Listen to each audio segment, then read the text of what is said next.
अब यहाँ पे देखो एक अर्थमेटिक सीरीज है जिसके एन टर्म का सम दिया गया है। अगर हमको सम गिवन हो, उसका एन टर्म निकालना हो, यहाँ कंसेप्ट ये है कि अगर सम गिवन हो और अर्थमेटिक सीरीज या कोई भी सीरीज अगर हमको फाइंड करनी हो तो इसका तरीका हमारा ये होता है कि एस एन अगर आपको गिवन अगर दिया गया हो और अगर एपी का अगर आपको एन टर्म अगर निकालना हो तो इसका फॉर्मूला हमारा ऐसे होता है एस एन माइनस वन।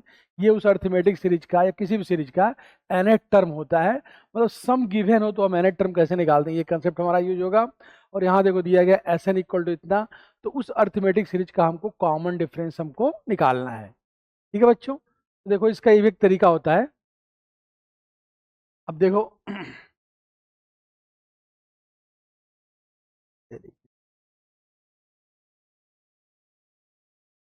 जो है ये बच्चों देखो हमारा फॉर्मूला होता है, लेकिन इसकी हमको जरूरत नहीं पड़ेगी।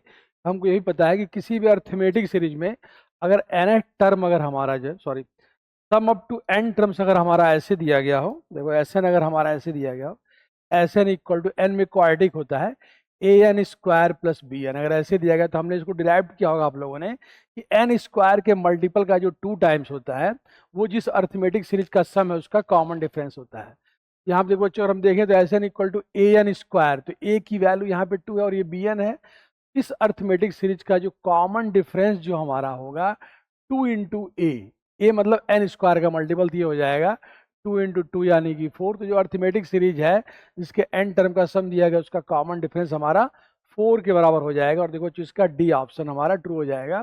वैसे अर्थमेटिक सीरीज का अगर सम दिया गया एस एन की वैल्यू दी गई हो, हमें टी एन फाइंड करना हो तो t n equal to s n minus one. और वहीं पे हम ये भी डिराइव कर लेते हैं कि जो एस एन होता है इक्वल टू होता है A N square plus B N, और जहां एन स्क्वायर का मल्टीपल होता है इसका 2 टाइम्स अगर हम कर दें तो इस अर्थमेटिक सीरीज का कॉमन डिफरेंस डी की वैल्यू हमारी आ जाती है। ठीक है बेटा।